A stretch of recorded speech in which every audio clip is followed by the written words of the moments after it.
Well, thank you very much, and hello again to everyone.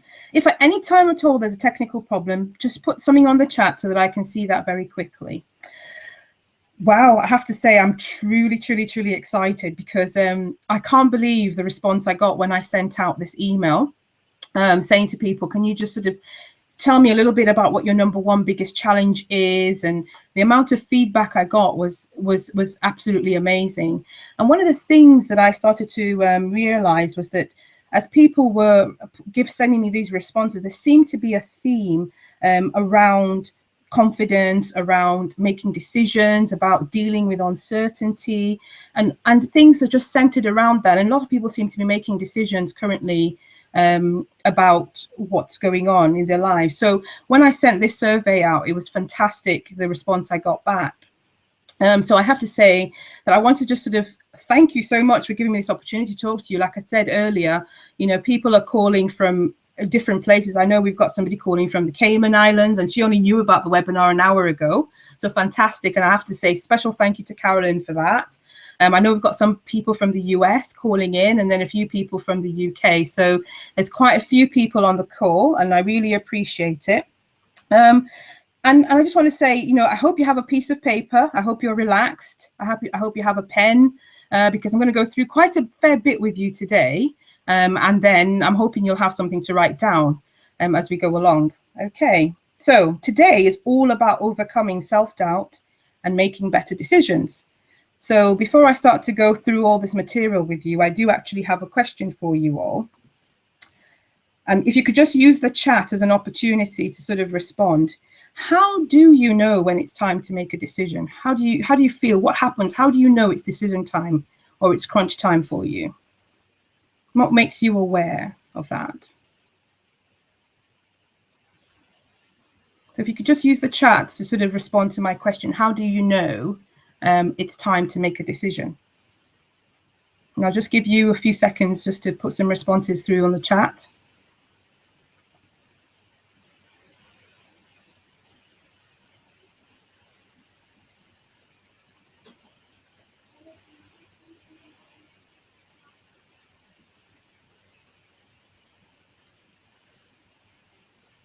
Hopefully there isn't too much of a delay in you chatting and us seeing what's on your screen as well.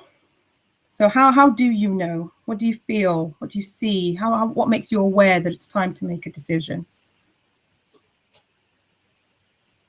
No problem, Rita. I can see that you say, sorry you couldn't figure out how to chat, but you're here. Fantastic. I see a response. Somebody's mentioning about reaching a crossroads. Fantastic. Any other things that make you know it's time to make a decision? Any other feelings? Any other ways of being? Anything at all?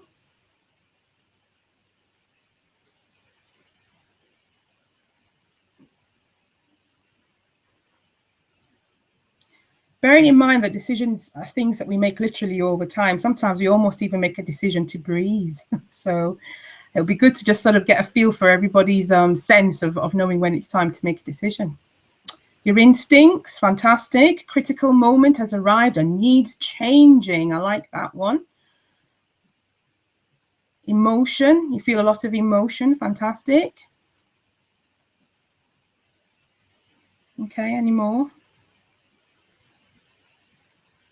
Well, keep them coming in as we keep talking. I mean, it'll be good to really sort of get a feel for how people feel. But, you know, one thing around knowing when it's time to make a decision is actually all to do with uncertainty, because we reach a point where we're not certain what the next move is to make. And one of the things I wanted to do was sort of share this quote with you from John Allen Polis, who's a very famous mathematician. And he's a man with a brain that I call a bit of an analytic brain.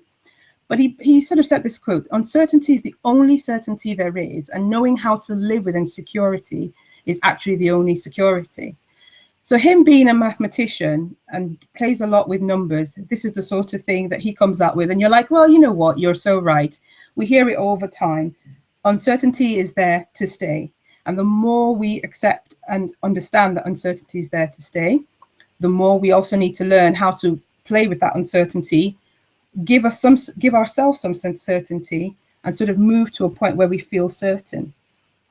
And one thing about why uncertainty sometimes gives us a bit of a reaction, so we feel emotion, we feel that maybe we have only our instincts to rely on, or something, just that something inside you tells you that it's time to make a decision because you're feeling uncertain, is to do with control. Because once you have certainty, you feel you have control. Quite often we place so much emphasis and anxiety on our choices, and we also place this anxiety on the decisions that we have to make. So our brain tells us actually that we need to create some form of certainty and we need to make a choice. And that need quite often makes us have drive and makes us, it gives us a force and gives us this opportunity that we know we need to sit down and make a decision. When we don't feel certain about something and we have all this anxiety and stress, we tend to get confused. So one thing that we could do for ourselves is recognizing that we're in a moment of uncertainty, and to try and calm ourselves down is actually just accepting, okay, I'm feeling uncertain, so I need to give myself some uncertainty and try and approach things as rationally as we can. Unfortunately, making decisions isn't actually a logical thing. Quite often we make decisions unconsciously. It can be quite emotive. Quite often it's our intuition. Somebody's already mentioned instinct. And sometimes that emotion drives us into making perhaps very rash decisions. But the more you understand the situation and the more you analyze it, the better the quality of that decision. So when next you feel that feeling of it's time to make a decision, am I certain? It's most likely that time that you need to spend a bit of time trying to make a good decision. And this can be a decision about how you want to feel or whether you actually need to actually do something. So I think in the chat, somebody already mentioned that making a decision can either be it's time to make a change, or it's time you come to crossroads and you need to make a choice. So we're bearing in mind that uncertainty is a type of fear, and it is always going to be present, and it's always going to be there no matter whatever situation we have, and different people deal with it at different degrees. So quite often your best approach is really to become friends with that fear and that uncertainty, recognize it, accept it, and then make a decision of how you want to feel or do something about it. So hopefully by the end of this webinar, I'll be able to share with you how you can learn to do this and what else you can do after the webinar. So I'll go on to the next bit about this. So like I said, we've talked about uncertainty and how that quite often is the thing that makes you realize that you need to make a decision. It's about control. It's about feeling some fear that you're not in control, or it's time to make a change. It's all those kind of emotions that are all part of it. So if anything, it's a good thing to have a really good decision-making approach. So one thing about making a good decision is that all great leaders, this is something that they're all very good at. They're all very skillful at making decisions. They act very decisively. They always act with conviction. And for some people, this comes naturally. And for some other people, especially someone like me, I'll put my hand up. It doesn't come naturally to me sometimes to make a decision, and I can be quite indecisive. So I've had to learn over time to become a little bit more decisive. But we have to practice at it to get better at doing it, and to be able to keep doing that constantly and keep practicing. So there are certain things that need to be, at play if you want to have a really good decision making process. So the first thing that you need to have around is about being creative. And I don't mean being creative as being able to draw pictures or do something innovative. But I say this phrase of being creative in relation to you being able to create choices for yourself. I've often shared a story that I read in a book about a Jewish survivor of the Holocaust, and how he described his time in the concentration camps. One thing the Nazis did to most of the prisoners was to take basically everything, all the dignity away from them, strip them of all their self-determination. But he said to himself, do you know what? I'm going to survive this, but I'm going to make myself a choice. I'm going to make a choice as to how I approach things and how I behave. I will always have a choice. And he chose whether he smiled, he chose whether he talked about what's going on, he chose whether he did the tasks with dignity or not. So just knowing that he had this element of choice gave him an inner peace. So it's about remembering that you always have a choice and be creative about how what choices you make. But it could be something as simple as that. I choose whether I'm going to smile. I choose whether I'm going to have a positive attitude to it. I choose whether I'm going to get really stressed about it or not. That's the sort of creative aspect of it. What can I do to create some choice for myself? The other factor that's at play is about identifying your options. So what options do you have? But this relates back to the choices. So while you're creating some of those choices, you're also identifying your choices.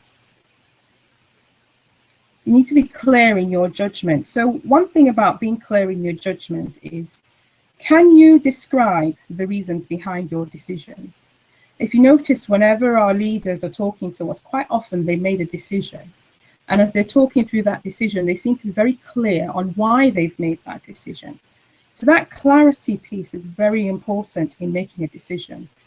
When you make rash decisions, quite often you haven't thought through all the reasons behind your decision. Being firm in your decision making, making a decision and sticking to it, that's all about being firm. You act decisively, you do something and you stick with it. So sticking with your decision and being firm, if you have identified your options before making your decision, hopefully you should feel secure in that decision and not have that sense of insecurity, indecisiveness or insecurity about the decision. It's about being clear in your judgment. And then, of course, you need to put your decision into action. There's no point making a decision and not actually acting on it. And sometimes people can say, oh, I've made a decision, but they do nothing else. So another option sometimes is not to do anything. So although you can make a decision to make no decision, you can still be very clear in how you communicate that decision, just because you've taken the time to look through what your options were. You've given yourself clarity, you're firm, you're sure in that decision making. And once you put it into action, you're able to actually clearly communicate and tell people why you made that decision. So what is your decision-making process? I just want to pause there for a second. Do you actually have one? Do you have a strategy that you use? Just take a few seconds there to just ask yourself those questions. What is my decision-making process? What strategy do I use when I'm making decisions?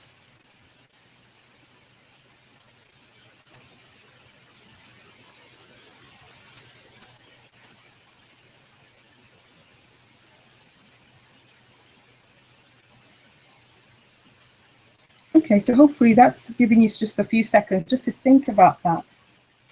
You know, most of us have worked in different kinds of organizations, or we run our own businesses, or we engage with people who run organizations all the time. And it's amazing how much money businesses actually spend on creating and executing decisions on a daily basis. Millions and millions of pounds are spent. I mean, somebody was telling me the other day that Amazon spent over £25 million just working out what color to make the buy now button. So the famous buy now button that we have on our Amazon accounts, where we just click on it and it goes to our basket. And what color is it? It's sort of an off yellow sort of color, orange, something between an orange and a yellow color. That cost Amazon £25 million. Would you actually spend that amount of money or effort in making a good decision for yourself? I'm sure you would do if it will make you a lot of money, because of course we know Amazon is worth billions probably at this stage. I should really have a number in my head, but the £25 million investment has made it worth it for them. So when it comes to making a decision, one of the things you have to think about is just breaking it down into phases. So for me, I've used this sort of process with quite a few people, and I hope this will be helpful to you today. One thing you have to, of course, start with is about evaluating. So you have to evaluate your potential situation that requires a decision. So this is about sort of asking yourself, what's going on? What's occurring? So I don't know, for those people who aren't based in the UK, there was a famous show on about sort of 10 years ago, and that's what the lady always used to say, what's occurring? What's occurring? So it's about asking yourself, that's what that evaluation is, what's occurring? What's actually happening here? Then, of course, you need to perform some level of analysis. And I know these are sort of biggish words that sort of sound like things you do in an office. But the thing is, like I mentioned before, if a business spends time evaluating and analyzing before they make a decision, why shouldn't you take the same approach? So many businesses are successful today because they take that approach. So you should be able to apply this at a personal level. Then, of course, after you've done your analysis, you need to check with yourself, what are the consequences? What can happen? What's the good stuff? What's the bad stuff? What kind of mood do I need to be in to make this decision? Or what mood will I be when I finish? And what support will I have? And as I mentioned earlier, you need to act. There's no point making a decision if you're not going to do an action afterwards. You make a decision, you act. And remember, action always changes things. So I just want to break this down a little bit more for you, just to sort of help you embed this in your thinking and how you apply your decision-making processes. So there's some 6 easy steps, and I've given it a fantastic acronym called DECIDE. So hopefully this should be useful to you. So if we just go through what this acronym is. So for me, talking about evaluating, if you need to define your issue, you need to define whether it's actually something that you need to make a decision about. Then of course you need to evaluate it, and this evaluating it is about understanding it. What are the facts? You have to determine what is really going on here. Sometimes we get to a point and we don't actually explore what all the facts might be. And this is all part of you evaluating the situation. Then you construct all your possible options. So we talked earlier about being creative. When you're being creative, you're coming up with options. What are the solutions that I have? And then you investigate your pros and cons. So this is a step that I think people miss quite often, the investigating of pros and cons. So we come up with options and we say, yeah, these are my options. I'm going to do A, I'm going to do B. But we don't take the extra step of actually investigating what those pros and cons are for each of our options. And that's all part of that analysis phase, because when you analyze something, you're really looking deeply into it and trying to make sure that you come up with the right answer each time. Sometimes there isn't a right answer. Sometimes you just have more understanding. But that's what all that analysis is for you to understand. And then, of course, you need to make a decision and act on it. So put it into action, execute it. And I don't mean chop its head off. I mean literally execute it, as in execute by the action. Put it into action and act. You need to act at that point. Don't make a decision and just sort of sit by. So I'd like to go into these steps in a bit more detail, just to help you embed this again. So we've talked about evaluating, analyzing, and acting. So if I just go through the whole the acronym and just spend a bit of time going through each one. So when you define a decision, and we talked about D being the define as a first step, you need to clarify for yourself whether this is really up to you to decide. Is it something that's in your control? Is it something you can influence? I was having a conversation just about an hour ago and somebody mentioned a really good book about 7 habits of really effective people. And one of the habits of effective people is about understanding whether something's within their control or not. So quite often we run into a situation where we feel that something's urgent, I've got to make that decision, it's up to me. But is it really up to you? Is it really your decision to make? And it's just taking the time to ask yourself those questions. Or is your energy better spent on something else? Because quite often we can spend a lot of time doing that and just trying to think, oh, it's me to make this decision, it affects me, and so on and so forth. But just ask yourself very briefly, is it my decision to make? Is it that important? And talking about importance, and quite often I mention about the 80-20 rule, which is a principle taken from mathematics and economics, named after a lovely man called Pareto, not like I knew him personally. But what he did was that he found out that 80% of the land in Italy was inhabited by 20% of the population. So he thought, oh, that's quite interesting. So let me investigate this a little bit more. And he looked at the economics of the country as well. And he noticed that 80% of the wealth in the country was also owned by 20% of the wealthiest people. So quite often this principle is applied in many different statistics and ways of thinking, but actually all you need to do is focus on the 20% that will give you the highest yield. So you don't need to do everything. You don't need to look at everything. You don't need to make a decision about everything. But it's about asking yourself, what is the vital few? What is the important one, or the few important ones that I can make a decision on that will give me the greatest benefit or the greatest yield? To try and think about that next time you sort of come across an issue, you come across crossroads. It's about asking yourself and saying, if I did X, will it yield 80% of what I want? Rather than thinking you have to do everything. So some activities that you do will account for the majority of your happiness, and it's working out what those 20% are. To take that approach, and don't try to decide on everything, but try to minimize it to the vital few, the 20% that will give you the majority of what you are aiming to achieve. So I'll just move on to the next step, which is about evaluating. So you evaluate, like I said earlier on, to understand. This is your opportunity to ask yourself, what do I really know here? What are the facts? What's going on? What's occurring? However, if you wait too long to have all the information that you need, you'll find that you'll be waiting a really long time, and then you might not be able to make a decision. So it's about asking yourself, have I actually got enough information just to make the decision? I don't need everything. What's the 20% here that I need to be able to make a decision?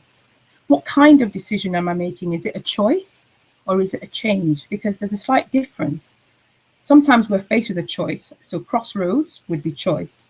Sometimes we're faced with a change. So for example, do I need to change my job?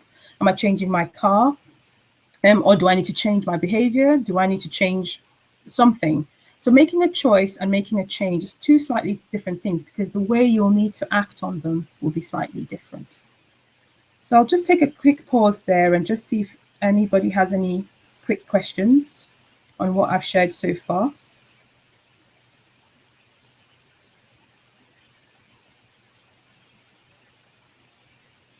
Oh, some screens have frozen. My apologies.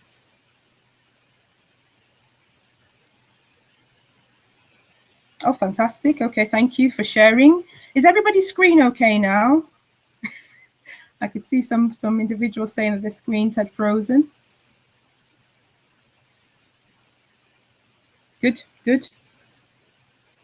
Okay, so some people sharing with us about also talking about pros and cons. Definitely, we'll come on to pros and cons in a little while. People talking about talking with their friends and using that. Again, that will definitely be something that I'll mention as we go through today. Okay, fantastic. Okay, so I'll carry on. I think everybody's screen has hopefully resolved itself. So what about C? This is about constructing your options. So keep your options simple. Again, we fall into this trap quite often of how many options have I got? And then you start thinking about so many options, and then that's kind of leads you back into that space of being indecisive. Keep your options simple. Keep them to as few as possible. You don't want to get yourself confused. Ask yourself, what resources do I need? What support do I need to look at my options? Can I talk to my friends? Can I talk to my family? Is there a bit of research I need to do?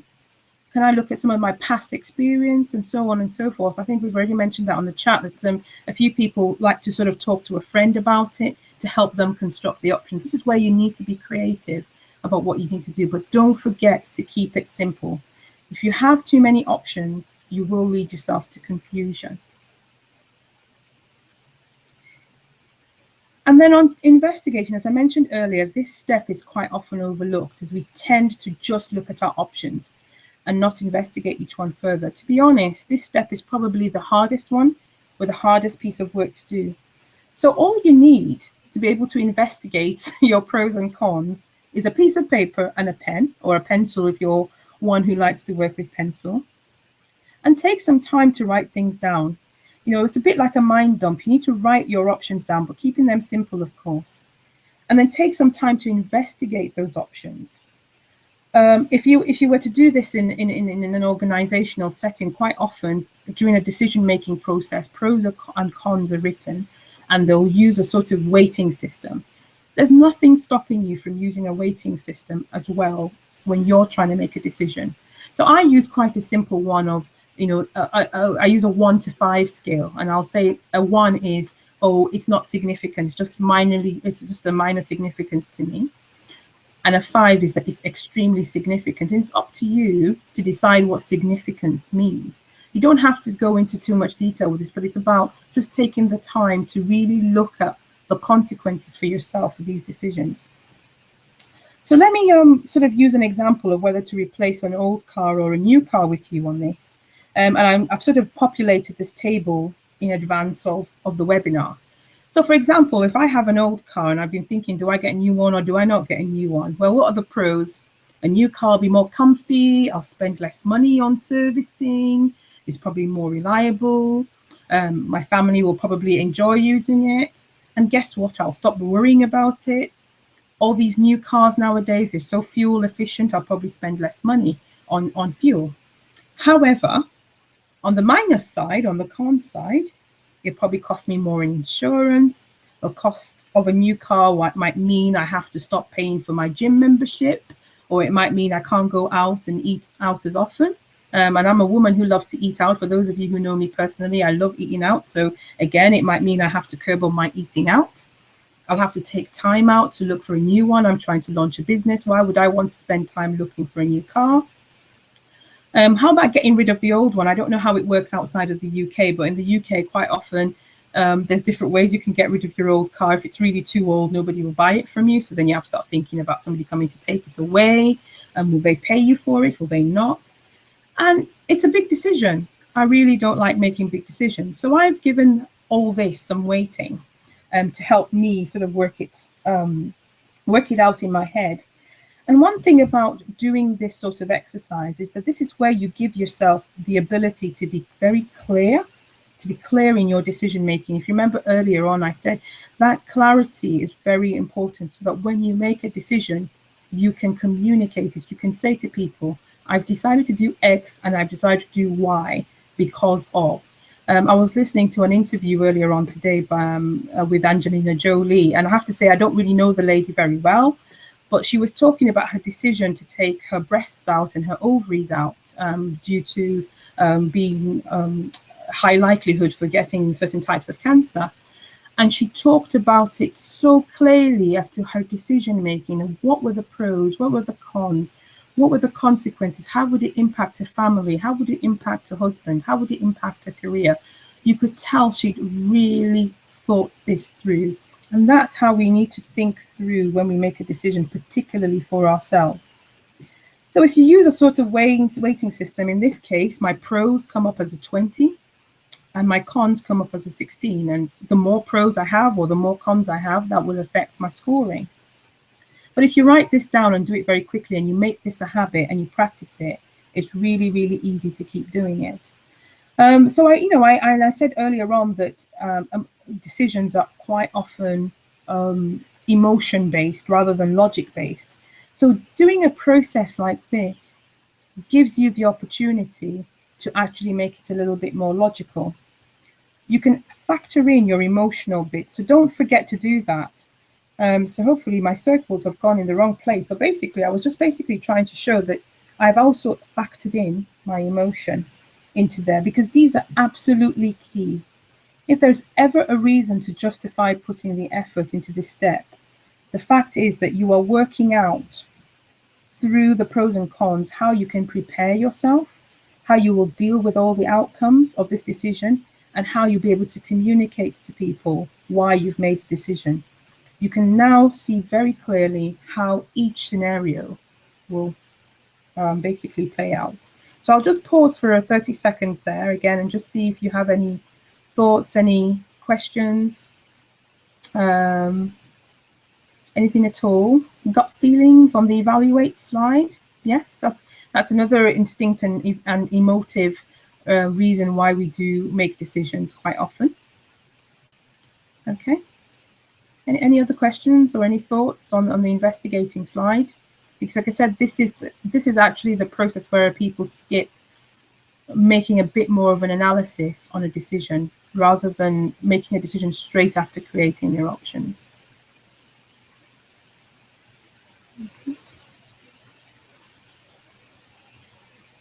Okay, I'll carry on.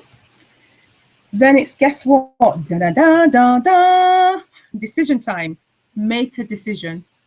So I've got a quote here from Theodore Roosevelt, who, of course, is one of the great presidents of the US. But he was always known as being someone who was very good with his strategic thinking.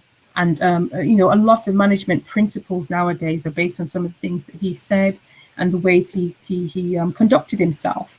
One of the things that is very key in his quote here is that a decision is a decision. You either decide and it's the right thing, or you decide and it's the wrong thing. Fine. If it's the wrong thing, you learn from it. That's what happens when you make a decision. You learn from something, and next time you make a different decision. But the worst thing you can do is not make a decision. And this is not making a decision from the point of view that your decision is to not make a decision.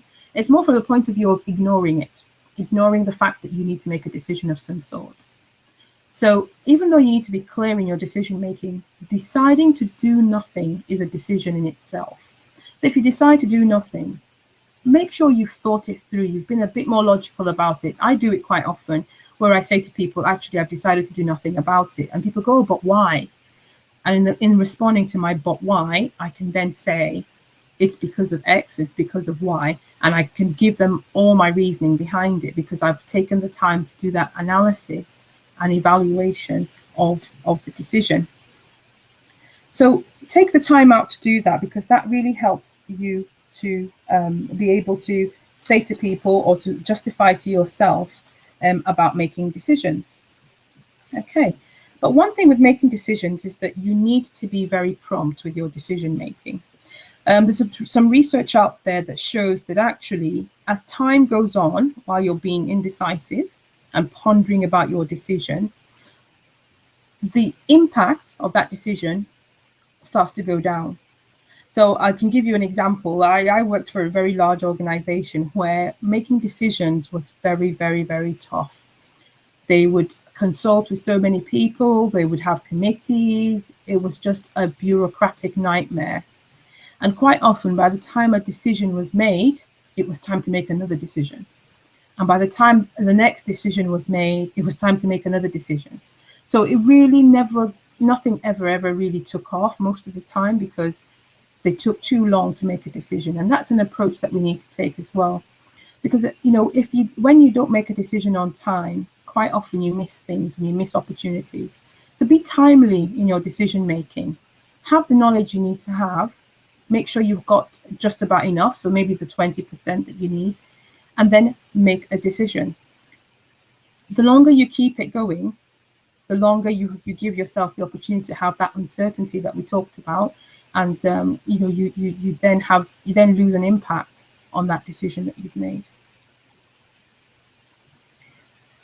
And the last step was to execute. You know, you need to go ahead and implement it. Whether it's something you have to physically do, whether it's something you have to explain to people, do something, make a decision and do something about it. Be clear and get the right kind of support. You know, who do you need? Who can help you to make it happen? Who can support you? It doesn't necessarily have to be a person. It can be things. I mean, do you need to think about more money? Do you need to think about, you need to be in a physical space? Is there a particular environment that you need to be in? Is there a particular skill you need to upgrade yourself on? What kind of support do you need to make that action happen? That's where you need to be going. Implement it. Now that you have the clarity following a process like this, you need to implement it. So I'll just pause there to ask you a couple of questions then. So let's just hope this works.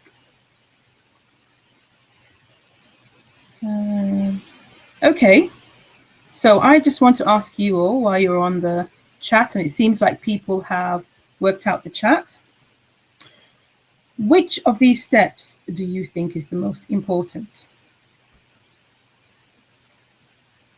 So which of these steps? Is it defining the issue? Is it evaluating it? Is it about constructing the options? Is it about investigating the pros and cons? Is it actually making a decision, or is it actually acting and doing something about it? I'm hoping this works. As I started at the beginning of the webinar, I said this is my first time of using this software. So fingers crossed, as you hopefully enter your answers, it should come up on our screen. Whoa, okay. I see some responses coming through. Fantastic.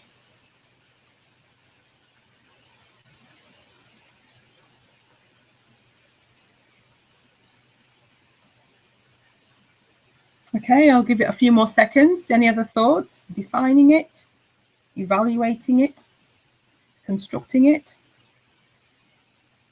investigating the pros and cons, making that decision, actually acting on it. Fantastic. I think I'm actually really excited that this poll is actually working. I can see, and I'm hoping you can all see it too. We'll see what happens when I click the end the poll. I think some people are cheating because things are are divided. You can only answer once. Don't be tempted to cheat.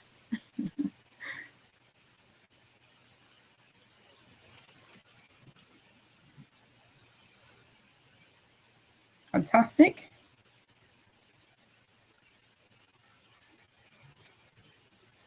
Okay, hopefully everybody's put their poll in, so I shall end the poll according to this and see what happens. So hopefully you can see my screen as well, but 33% of you think defining the issue is important. Another 33% think it's looking at your pros and cons and really investigating it. I saw the lovely comment there about weighting it in some way, finding your own way of giving it a score. Definitely a good idea. I think over the years that's been the step that I've had to spend a bit more time doing before I make a decision. Some people, 33% going for executing it. Fantastic. So action, action, action, action. Action speaks louder than words. Okay. So that was a bit of a trick question. But to me, the answer is all of them. Every single one of those steps are the most important. You skip one, it does not give you as thorough an answer as you need. Okay. So what happens quite often is what we call our lovely inner critic. They make us doubt our decisions. They make us think that actually I need to just stay here and keep investigating what's going on. I need to stay here and make sure I know a little bit more of what's going on. You need to disengage your inner critic. When you want to make a decision, or you've been pondering and festering on a decision, think about your inner critic and actually give your inner critic a name. So I did a course a few weeks ago on sort of confidence and presence and impact. And one of the things we talked about quite a lot was the inner critic and how that inner critic gives you that self-doubt. So quite often people say a good strategy to disengage your inner critic is to use a bit of humor. So in this case, I've kind of, my inner critic sometimes has a name. I've given her a name. And sometimes I just do silly things with her and just, you know, joke with her and say, go. And I don't mean do this in public because people might think you're schizophrenic. But, you know, within yourself, if you use some humor and make, you know, laugh. So, for example, your inner critic says, oh, who do you think you are? You're so stupid. And you could go, yeah, I'm so stupid. You know, but just totally disengage that inner critic. Accept that you may not be perfect. So one thing we all know is that we strive for perfection. Almost every single one of us strives for perfection.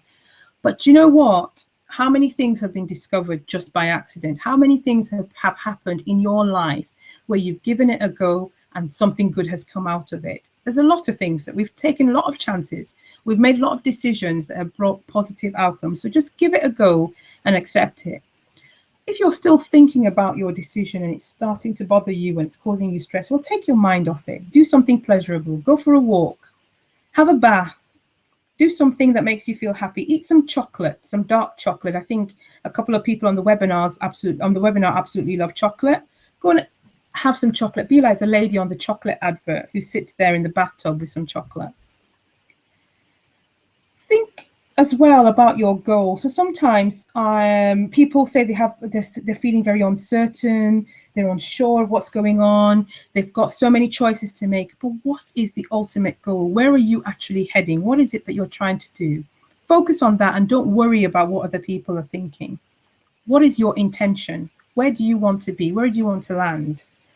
Don't worry about everything else. Just worry about your goal, and that will help you with your decision. Think about the last time you were in that situation. How did you do? You probably did well. Loads of times we meet situations where we're uncertain and we do really, really well. And visualize your inner critic. I talked just a few minutes ago about how I've given my inner critic a name. I'm not going to share with you the name of my inner critic just in case you know anybody called that name. But she has a name, and I send her away every time I need to make a decision and I feel the heebie-jeebies in my belly and I go, oh, sod off, stop talking to me. So these are all the things that you need to do to disengage that inner critic and get rid of that self-doubt. Because sometimes that self-doubt is what sort of stops you from actually making a good decision. So I'll pause there again and just look on the chat just to make sure that we're all still there. Fantastic. Yes, I fully endorse having chocolate, definitely. There's a picture going around on Facebook at the moment of a chocolate man. And the question is, where do you start? And this man is full of muscles and he's got all sorts of things. He's got his thing sticking out, and it's like, do you start with his middle section? Do you start with his muscles, or do you start with his head? So definitely do something pleasurable. Disengage that inner critic.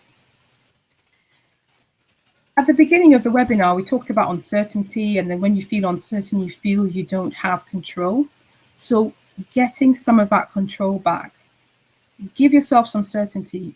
Have a process of giving yourself certainty and take control. It is absolutely vital in making your decisions, even when you make a mistake, because we make mistakes. It does not mean you're going to make a mistake again. Just take control. You've made a mistake, take control of it, learn from it, and apply it differently. I talked about how long it takes for you to make a decision, and if you waste too much time, that decision doesn't get made. So one of the things that you need to think about is that a lot of people miss opportunity because they're too slow in making a decision. 80% of people miss bigger opportunities due to that. If everybody made good decisions, trust me, we will all be like Richard Branson all the time. So I'm sure he's made some fantastic decisions in his life, and I'm sure he's made some risky decisions as well. So these are the things that you need to think about to take control. I can see a typo there, so my apologies. It meant to say then set goals. So set a goal and present yourself with as many opportunities as you can. But sometimes if you don't take control, and you might not see those opportunities in front of you. So most people that are successful set goals and understand that there's an opportunity ahead and they go with it. So this is one of the ways you need to think about for taking control, is about being able to see the opportunities ahead of you. Quite often as we go into the new year, we all make New Year resolutions. We decide we're going to stop doing X, or we're going to start doing Y. So I'm going to sort of stop here, and I'm going to ask you a question again, whether this is how 2016 will be for you. What are you going to start to do in 2016 that's going to make you make better decisions? How are you going to make better decisions? Are you going to apply some good decision-making approaches? Are you going to take control? What are you going to do for 2016 that's going to be different in from 2015? So I'm just going to pause there before I go on to the sort of final part, because now we're on the home stretch for the webinar. And I'd just like to see some of your responses about 2016. How will you take control? How will you take control in 2016?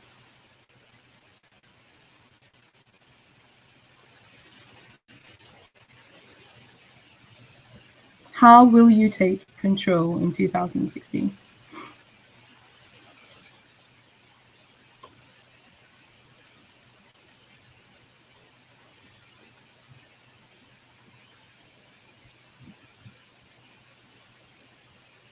I realize there's always a pause, so I'm going to just give ourselves some time to put some of that in.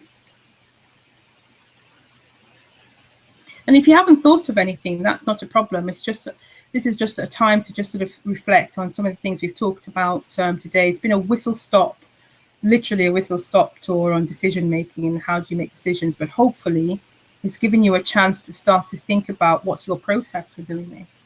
How do you make decisions? How do you know it's time to make a decision? Next big decision you have, how will you approach it differently? We're coming up to a new year. We're coming up to another time to make some decisions, probably in our personal life and in our work life. But how will you take control?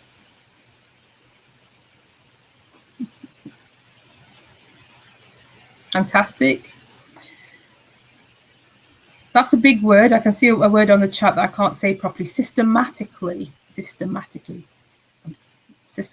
applying this decision-making process to all decisions. Thank you very much, Rita, for sharing that. I'm setting goals, writing them down, making lists, working out how to get things done. Oh, thank you, Carolyn, for sharing that as well. And, you know, we've got to remember writing them down is not even the end. It's doing it.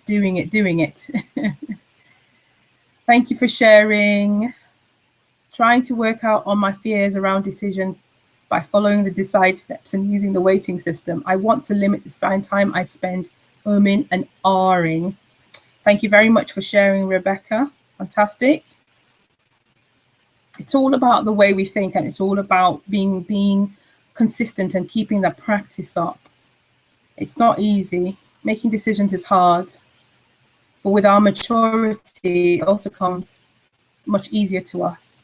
But you know, there's lots we can do as we go through life where we make better decisions.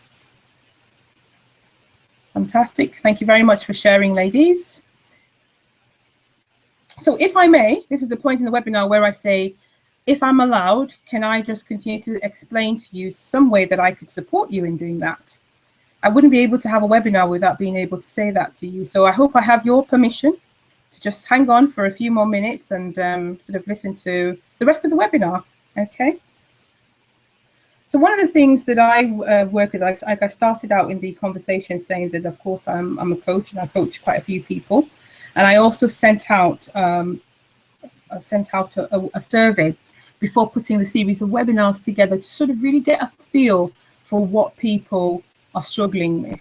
And like I said, quite a lot of people, the responses I got was around making decisions, having the confidence to do something, was about dealing with uncertainty and being unsure of what to do. So one of the programs that I've put together is something called the Fortify program, and this is like to fortify, so Fortify. So people are going, why do you have Fortify on there with the 4 at the beginning? And I'm like, well, let me explain. So it's a 4-week virtual intensive course, and when I say virtual, most of it is done online. So there'll be webinars. The other things that would happen is that there'll be a call.